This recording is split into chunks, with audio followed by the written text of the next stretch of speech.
When my parents bought the old house in Kanazawa, the real estate agent smiled too much. It has history, she said, and slid the keys across the table as if relieved to be rid of them.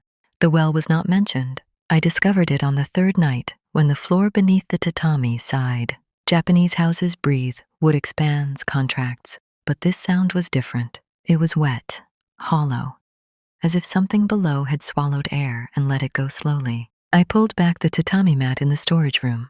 A square of darker wood lay beneath, scarred by age. In the center, an iron ring. My mother told me to leave it alone. Old houses have old things, she said. If they were meant to be opened, they would be. That night, water dripped in my dreams. The next morning, I asked our neighbor, an old woman who swept her steps at dawn. "Oh," she said when I mentioned the house.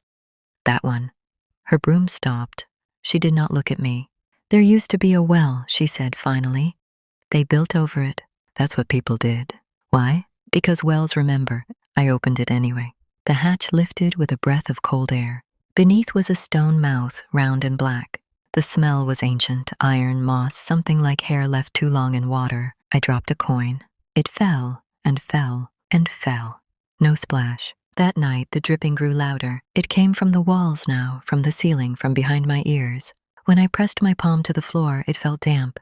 At midnight, I heard a voice. "Keishite, give it back." We stopped using the storage room.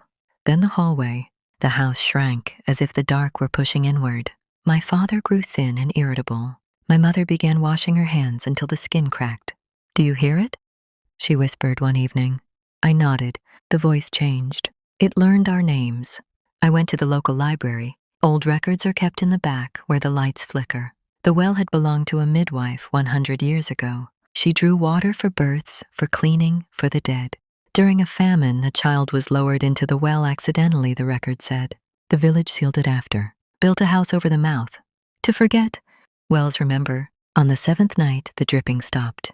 Silence is worse. At dawn, my mother was gone. The hatch was open.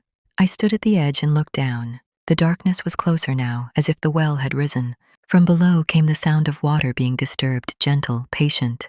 "Keishite," the voice said, very near. A hand, pale and swollen, brushed the stone. I understood then. The well did not want blood. It wanted balance. I tied a rope.